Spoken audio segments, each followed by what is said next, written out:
that's true. Naked Palpatine. Oh, you pick that one.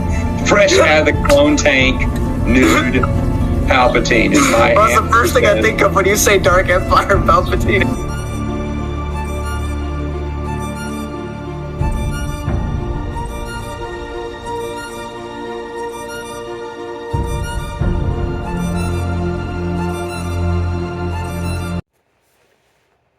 Hello everybody.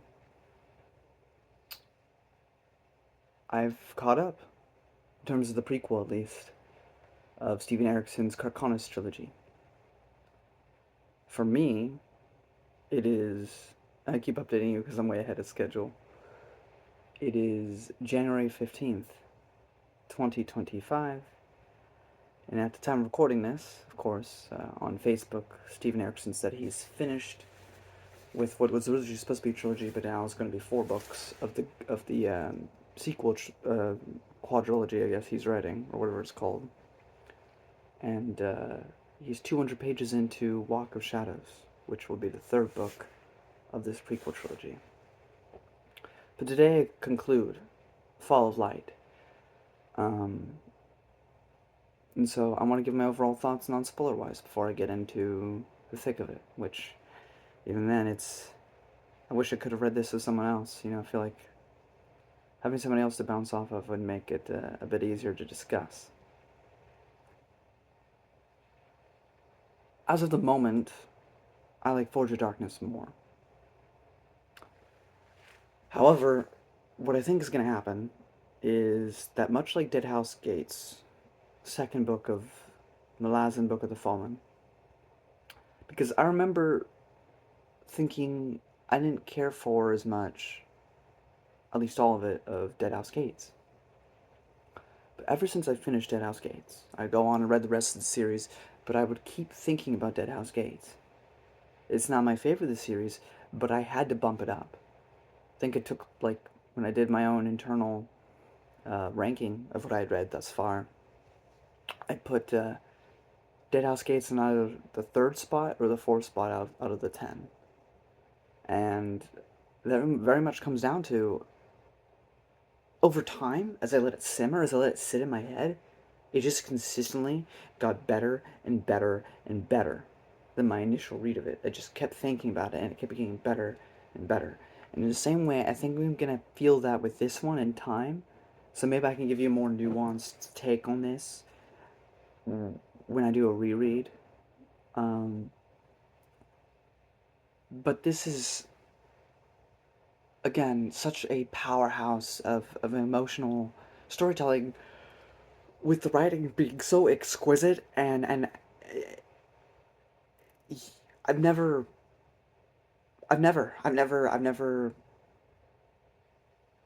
only as Steven Erickson been able to make me feel so much. Like, I'm almost freaking crying. I think the story's great. I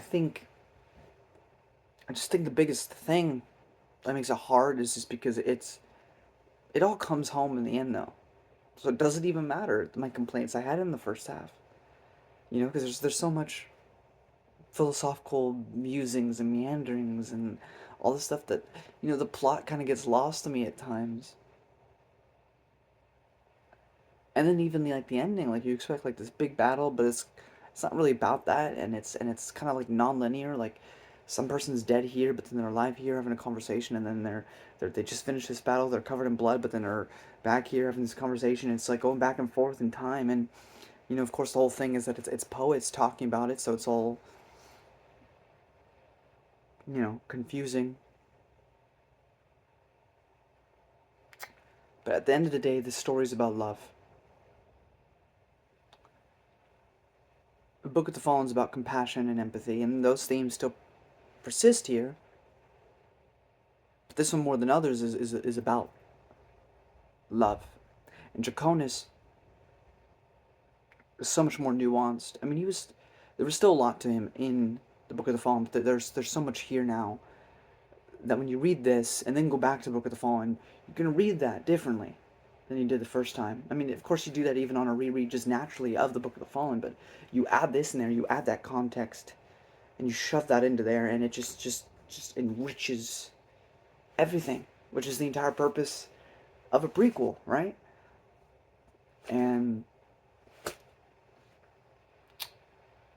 I think I'll still say, in terms of the flow of the story, if you start from page 1 to page 840, and there's so much pontificating and philosophical stuff, right? But it's like every character does it. Every single character does it. So it like kind of like bleed. In Book of the Fallen, you'd have those people that were like normal, like everyday Joes. So they wouldn't be like that. So when the philosophical moments came in there, it was always stood out. But because everybody does it here, it kind of just blends into one another, and I forget who's talking half the time.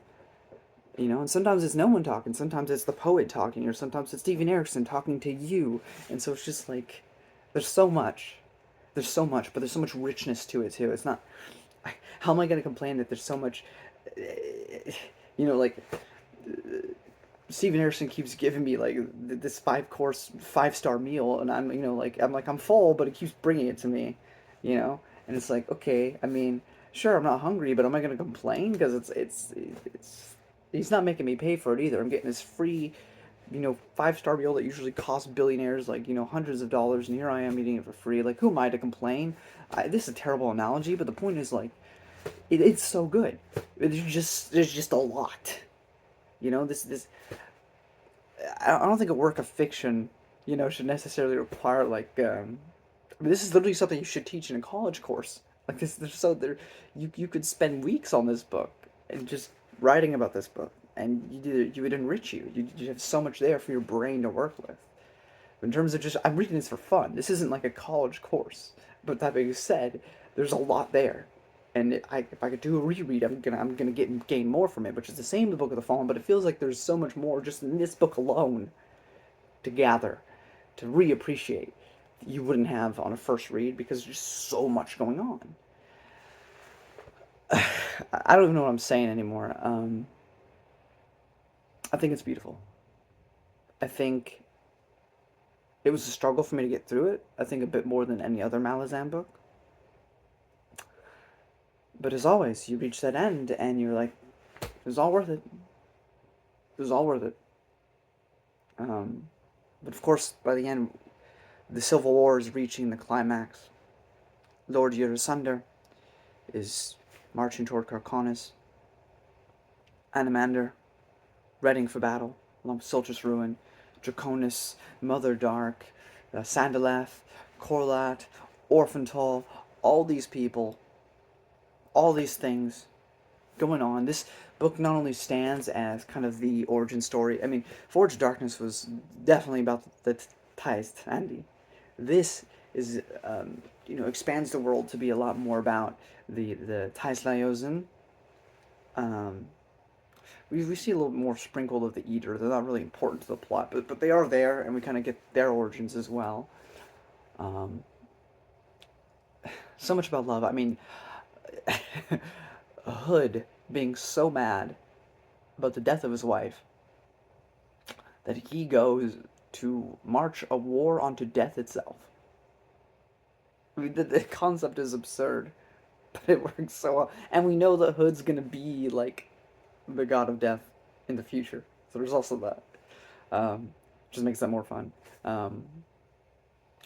But also like to the Thelakai, and the Thelamen, and all the versions that the Toblikai, the Warrens, and all this stuff. So much stuff is kind of in here. It's very broad, very, and it's great, and it's great. Like I said, I don't think it's really easy to get into, though. It's not easy to just read. I understand why people who love Book of the Fallen can't get into this. I mean, it's like Book of the Fallen times a million in terms of the harder aspects of it. But there's so much rewarding to do it, though. Like, I'm not the smartest guy. I'm gonna be honest. I never went to college. I have no degrees. I'm a waiter. I've been a waiter for 4 years. Mind-numbing work, right? Anybody can do it. I am not special. I don't matter. But I do like to read, and maybe I'm not the smartest gun to shed. Maybe I'm not the, you know, I don't know. I feel like people that go to college would have a better time with this. But I still think it's rewarding. And there's so many themes and story beats here that just it works. And it is a worthy prequel. And I'm sure on a reread I will rank it much higher. Maybe I'll like it more than Forge of Darkness. Maybe I already do. I just don't know. But I do think it's worth your time. If you haven't, I don't know why you're watching part 2. If you haven't read the book yet, but if you somehow stumble across this, it's worth your time. Maybe it's just very emotional. And again, I'm being very vague as to the plot. But like, this is all the book 3 and 4, so it's pretty far into the plot. So I don't, not in spoiler ones. I think you should check it out. I think you'll be well rewarded. Of course, we have no conclusion yet. We're still waiting on that by Steven Erickson, but he is writing it at the time of recording this. It may even be out by the time this comes out. I don't know. But he's working on it. So, we'll see how this all concludes. I mean, Draconis is not stuck in a sword yet, so that still needs to happen. Although, maybe Steven Erickson will pull a Midnight Tide situation and not even show us. I hope not. I really want to see that actually happen on screen, so I hope he doesn't do that. But like in Midnight Tides, the Shorning, we didn't actually get to see that happen. We just kind of skipped over that, so I don't want that skipped over again. Troll Sangar, my boy, one of my favorite characters. But anyway, that's about the Malazan Book of the Fallen. That's pretty much it for non-spoilers. It has my seal of approval. It's definitely an Erickson work. Maybe one of his best works. I don't know. Some people may call it pretentious. May call it a little self-indulgent. And you may be right, but when you're that good, does it really matter? Does it really matter if you? I mean, like it's really good. So I mean, if you're that good, I mean, go for it. I mean, I don't care. Yeah, we can do spoilers now. If you don't want spoilers, you've been warned. Okay, don't blame me. I warned you. All right. Cool. We have book 3, The Gratitude of Chains. We have Narad on his regrets and time travel? I don't know. So, I was a bit confused because, Narad's like talking about, I think it was with Orphantal when he was younger, or like in the first book, that he'd been insulting like Orphantal because he's like a kid or whatever, and he's like privileged or whatever. And some other guy just bashes him, just punches him, starts wailing on him, and even before he got punched, he realized he'd made a mistake, and doing that to a child and saying that to a child, like, it was unnecessary and it was rude and evil, and he already regretted it before he got hit. And then he's like, I definitely deserved the punch, but he kept wailing on me, like, I don't get it, like, why'd he go so hard on that? Like, I didn't, like, hurt the kid physically or anything, like, I just said something. Who's the other character? God. Who was the other character? Well, there's a female character. I can't believe I'm already forgetting the name. So much happened near the end. But she's talking about, like, the trauma is like such a powerful thing, and you don't know what that guy that beat you had gone through when he was younger.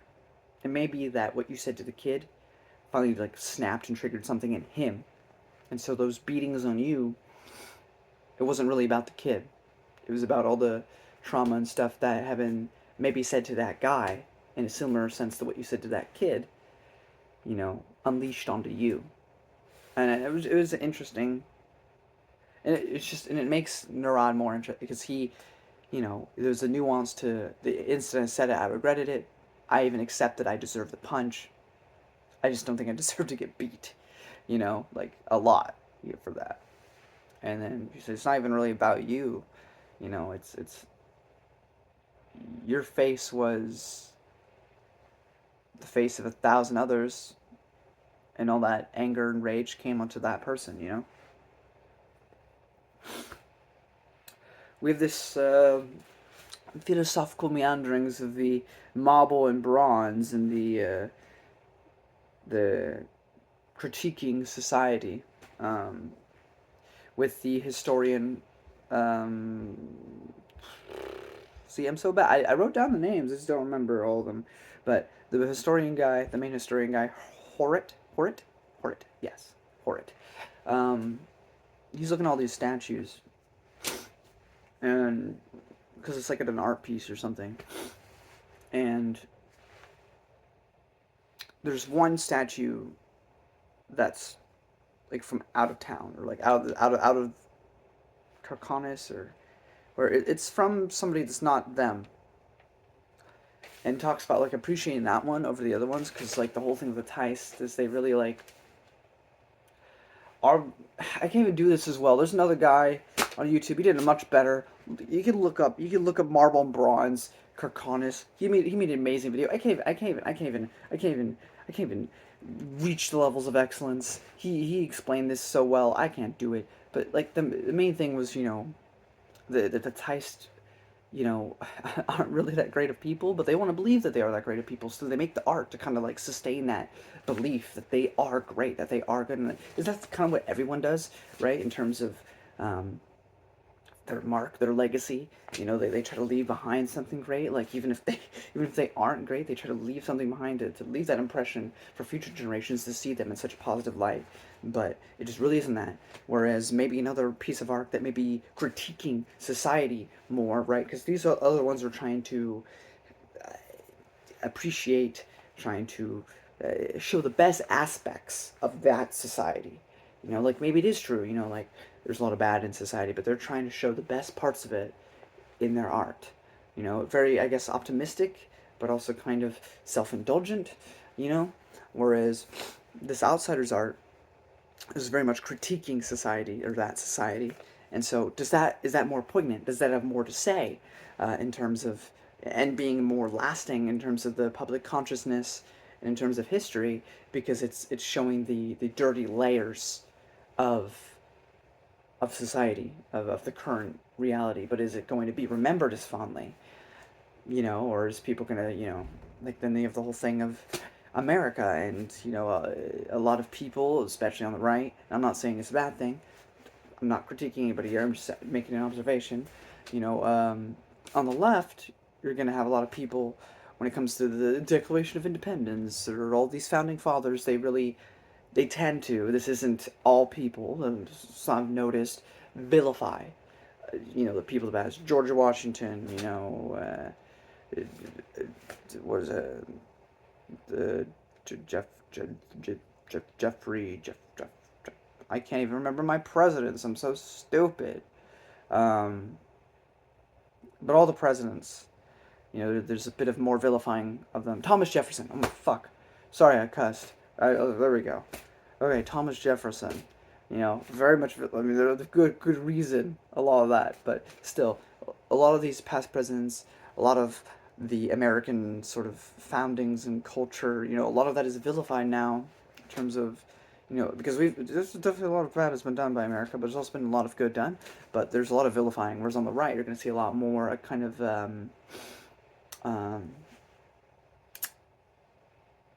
nostalgia, I guess. Maybe nostalgia is the wrong word.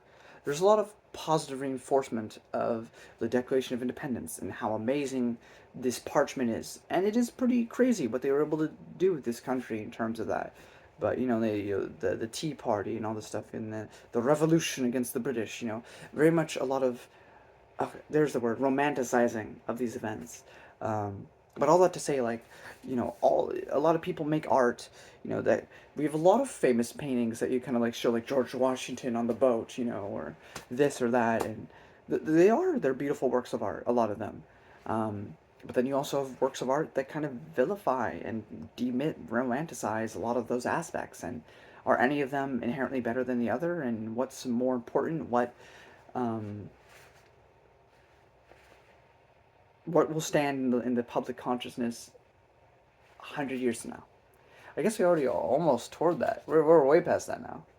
Okay, like make it like 200 years from now. Okay, like what will matter to people then? I guess we'll have to wait and see. I mean, I won't. I'll be dead, but we'll see what the generations hold. I guess, or we none of us here will, but the generations later we'll see. I guess YouTube may not even exist then. I don't know. I don't know what I'm saying anymore. I'm going insane, but that was kind of the idea. I don't know. I'm stupid. Don't mind me. Moving on. We have this whole part of like animal activism, kind of, but also kind of like backfires because like Endis Salon is like, you got these animals in a cage, let them out. I command it. But then also like a lot of these people, like their living is based off of this, and he kind of just goes like, yeah, I don't care. In terms of what you're gonna do after this, like how you're gonna support your family, it's kind of leaves them. So I mean that's one way to do it. I mean just completely screw over some people. I don't know what else I was supposed to get from that, because I'm, again, not the sharpest tool in the shed. But I mean, as far as I understand it, this is how these particular people make their money, is on selling these particular like animals. And he just kind of like says, set them all free in terms of your well-being. Frick you. So I mean, all right. Um, Draconis and Caplo, an assassin, have this a fight because Caplo tries to assassinate Draconis, but fails. This is one of the few like big action scenes I can even remember in the book. But he has a bunch of panthers attack Draconis. But this is also interesting because later on, because of course Draconis doesn't die, but there's this thing about how he shouldn't have used panthers. He should have used hounds. They're more likely to succeed because panthers are like kind of like more methodical and they try to get you at the jugular, but hounds will just like kind of tear into you. Which means was Caplo, because he's no longer with us, was Caplo in charge of the Throne of Shadow? I'm not exactly sure. Because the Panthers very much seem to be like what the Hounds of Shadow will be in the Book of the Fallen, but an early iteration, and they took a different form, which was Panthers. I don't know, but it was a cool fight, I have to say. Or sorry, Caplo doesn't get death, but he does get exile from Kharkanas.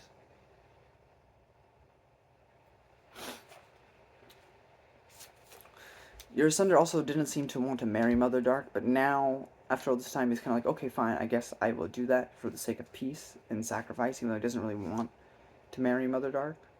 But that doesn't end up happening anyway, unless I misread that. But then we move on to book 4, which is The Most Honorable Man. And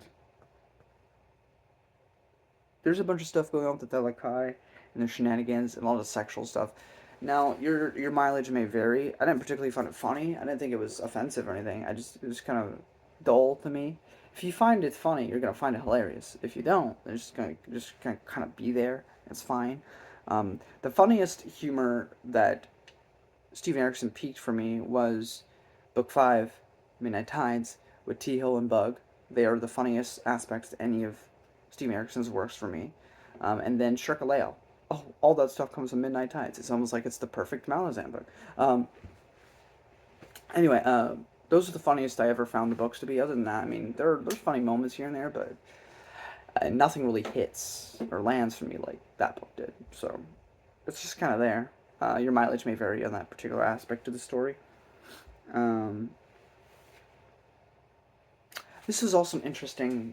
I forget now who was talking about it, because again, there's so much in here that it's hard to remember what is what. It's also like an 840-page book that is extremely dense with a lot of philosophical meanderings, back to back to back to back to back, so it all kind of blurs. This is what I'm talking about.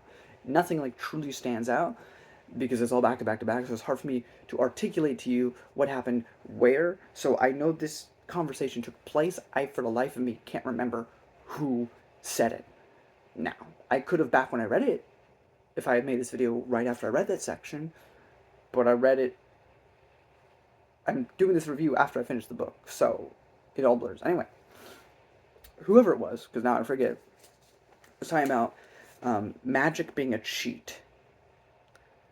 It is this, the most honest battle, between two people is sword on sword. It's strength on strength, technique. you know. But magic is this great equalizer, it's this great power thing that is only recently becoming a thing, apparently. But you can use this magic to, like, oh, you just drop some fireballs on people, gone in a second. But also the dehumanizing of your opponent by doing so. When you have to face someone sword on sword, you have to look them in the eye. You have to clash and clash before you take that life. It's a very deliberate. You know what's at stake. You have taken a life. You can see it. But when you use magic, you can drop an entire meteor down on like 10,000 people, gone in a flash. Maybe not 10,000 people, but you could just kill a bunch of people. They don't look like bodies anymore. It's just they're just gone.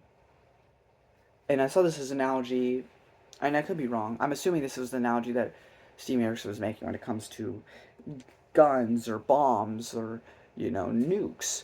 In the sense that in this day and age, we have weaponry that can take a life in an instant. And it makes it easier. It's more convenient. It's more convenient to use a gun in war than it is to use a sword. It's more convenient to use a gun to defend yourself than like a baseball bat. But with that, it also comes the dehumanizing of whoever you kill, right? And then this made me think about a game called Spec Ops: The Line. It's a video game. Now, if I'm sure you've heard of Call of Duty. I'm not going to get into Call of Duty right now. But in Call of Duty, there's certainly this sort of aspect that glorifies the violence, sort of glorifies the murder. Or not murder, it's killing. It's in self-defense. This is different.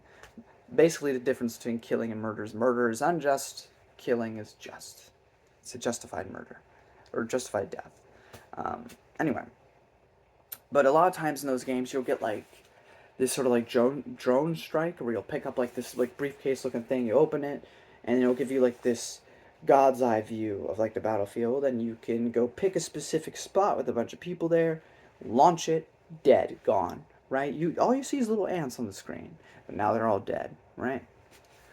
What Spec Ops: The Line does is kind of subverts that, because very much the game is meant to seem like another stereotypical military shooter, but you quickly realize that it is a game that's critiquing you, and your, it may be a game, but you so willingly dehumanize the NPCs in game and just slaughter them all. So you do a similar thing in that game, because you think there's a bunch of bad guys there. And when you walk down to the location of where you did that, you realize that they were not bad guys. In fact, they were more of your men. And they were trying to defend civilians. And I think it was white phosphorus or something like that. Some sort of acid thing. Anyway, so all those people, soldiers and civilians, are either dead or dying and burning. It is a very uncomfortable, very, very real, and very disturbing scene of the game that finally makes it click that this is not your stereotypical military shooter. This is a game that is going to make you think about your actions in game and how you blindly do this in a video game because you point and shoot. That's what you do in a game. You don't even think about it. Well, now we're going to make you think about it. But the choices you make. Anyway, all that to say that it made me think about that all came to me as I was reading that section, because it's very much what the magic of this world does. If you go back and read Book of the Fallen, limbs get blown, people blow up, and a lot of it, I will say a bit of the critique I'd make of Erickson here is just that, like, he very much doesn't want us to glorify violence, and he very much critiques people who do. But let's be honest. I mean, when you wrote Book of the Fallen, and he's never going to watch this, but when you wrote Book of the Fallen, I mean, when Quickbed does some really cool things, and, Karsa takes a rapist's, dick and shoves it in his mouth as he kills him, I mean, am I not meant to be like, yeah, because let's be real, that was your intent. You wanted us to be like, that's awesome, right? That was the idea. So, you did glorify violence, but if you're if you're accepting as a shared universe, it kind of seems like a kind of contradiction of theme. But if you just look at this trilogy on its own merits, apart from that, it's a very powerful message. I'm just saying, like, it seems a bit hypocritical, just a little, just slightly, because the violence has definitely been glorified in the Book of the Fallen. I mean, it is critiqued it, but it has also glorified it, depending on the book. I'm just saying, like, when Karsa fights Kachin Shamel in, like, book 7, or Bone Hunters, whenever it was, am I not meant to be like, oh my god, that's awesome? Like, you know? Anyway, but I thought it was a really good analogy, and really shows some perspective on reality, on real life, and just on the Book of the Fallen, and the power of the magic. And I like that section a lot. There's a really good scene between Draconis and Silchus, and also, I believe, Silchus betrays Draconis. So that was interesting. There's also this interesting section, and I don't know if anybody was saying it, or this is another just philosophical section, because sometimes nobody will be talking, and it will just be like a thought pattern running by someone, and it's just basically like Steven Erickson putting some, like, philosophy down, or some perspective down, or some theme down, but it's not actually anybody, like, saying it or anything. It's just like a thought, like a big stream of thought running out. But justice belongs to the living. This is an interesting thing. I mean, this whole thing, like, Endomander wants vengeance, and he's trying to enact vengeance, but when all these soldiers die, like, or Rennick is trying to get justice for his sister, but his sister's dead, right? At the end of the day, when you enact justice, whatever that may be, like, if you're a police officer, right, and you're trying to catch a murderer, and you finally do, like, for sure, the objective thing is that you've stopped this person from killing more people.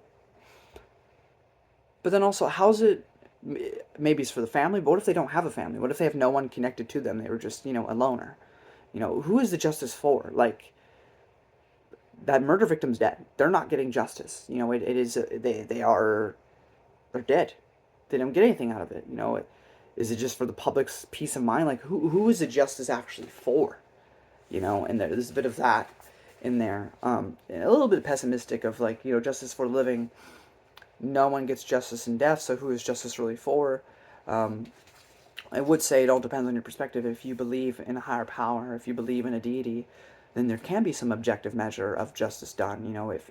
If someone does not get justice in life, maybe they'll get justice in death. Because there are people who get away from murder, literally and figuratively, their entire lives. And die peacefully. And people that don't deserve to, people that just, they live their whole lives in peace, and they never face consequences for their actions, and then they just die, and they live happily ever after, basically, until they die, unless, there is a hell, or there is a God, that can enact a justice, in which case, maybe you did get away scot-free in life, but you won't in death. So I think there's a bit of, interesting thing to be said there, like, people always critique hell, but, some people should deserve to face their crime, right? Even if they don't get to in life. But interesting thought. But it was an interesting part of the chapter.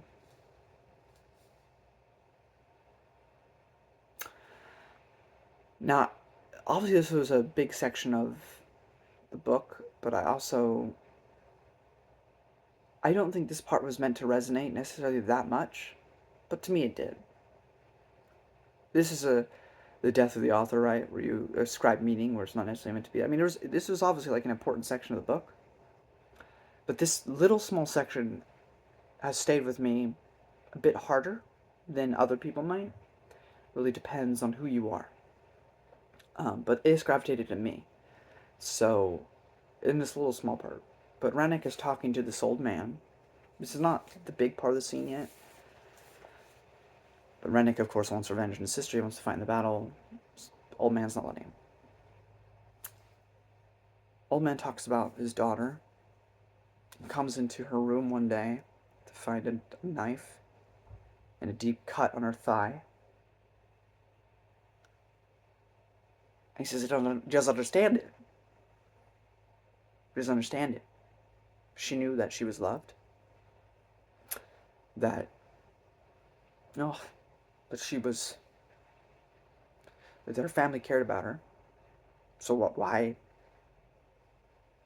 would she do that? Um,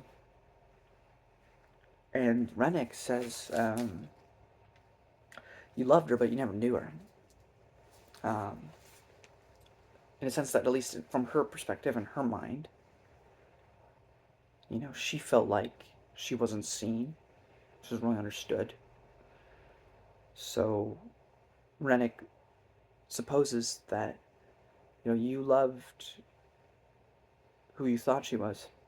You didn't love who she actually was. And so she felt unseen, basically.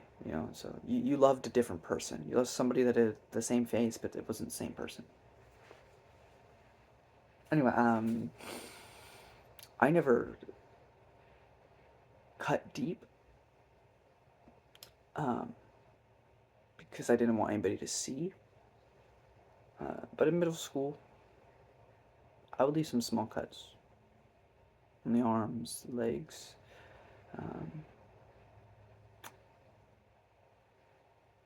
I stopped because I didn't want people to know. And so instead I changed it to internally. If I hurt myself internally, no one else can know. So just constant berating of myself and how awful I am. And then I can hurt without having to leave evidence for people to see. Anyway, it hit close because I've had this conversation with myself because I'm a schizo. No, I'm just kidding. I've had this conversation with my therapist.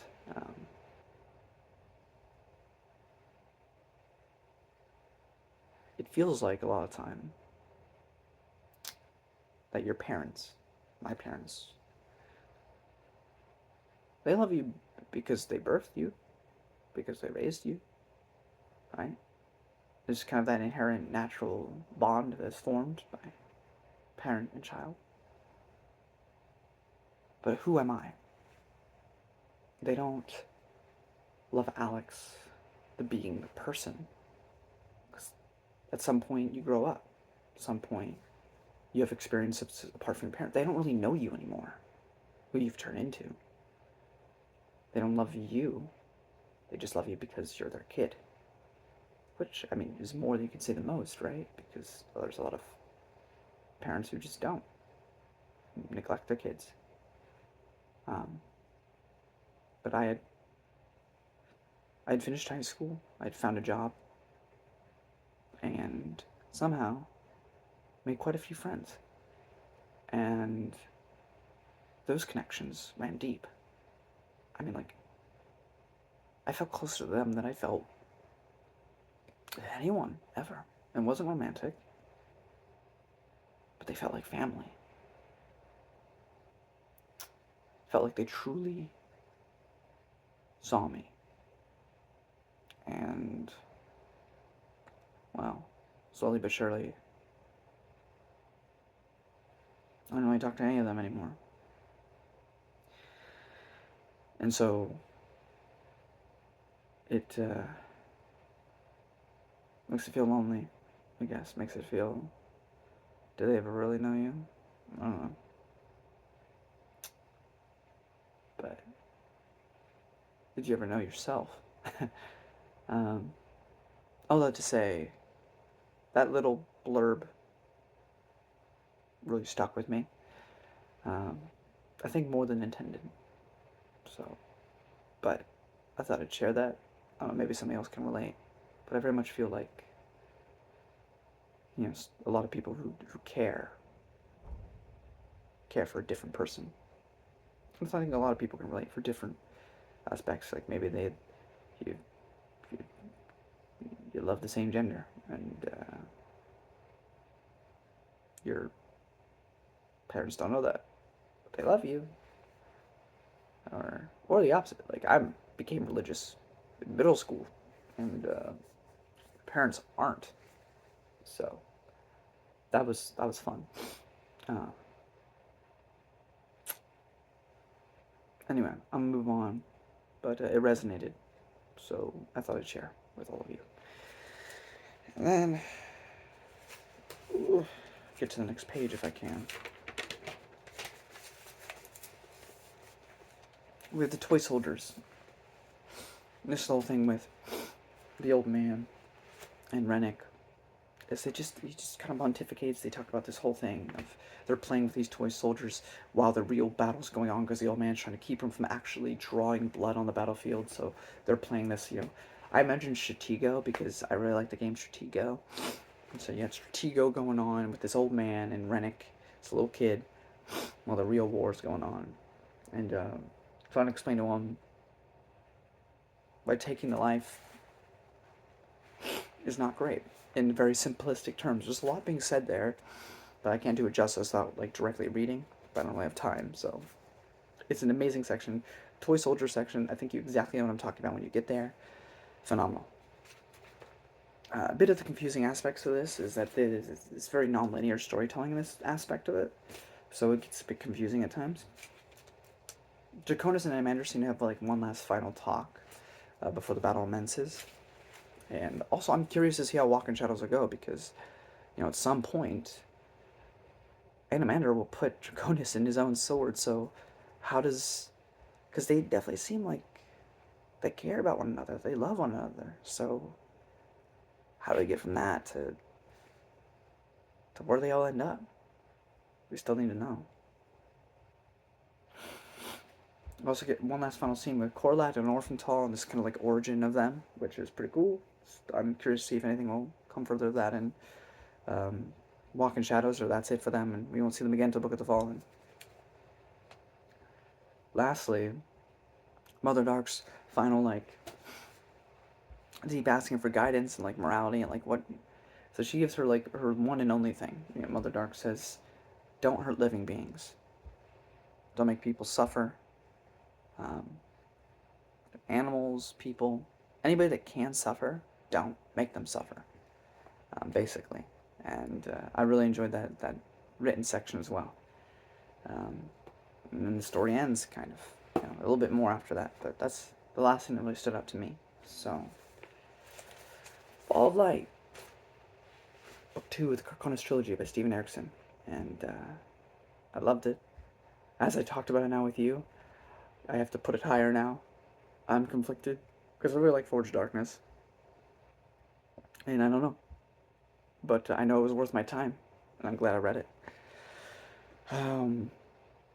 When next we meet, I think I might take a break to read some Star Trek. Don't know yet. We'll see how I'm feeling. But when we come back, we'll be starting Path of Descendancy by Ian C. Esselmont, starting with Dancer's Lament, which I look forward to reading, because I love Dancer /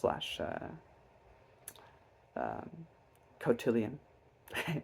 And I look forward to seeing what that's all about when we get there. Until then, let's walk into Shadow and get ready for that third book when it comes out. Till next time.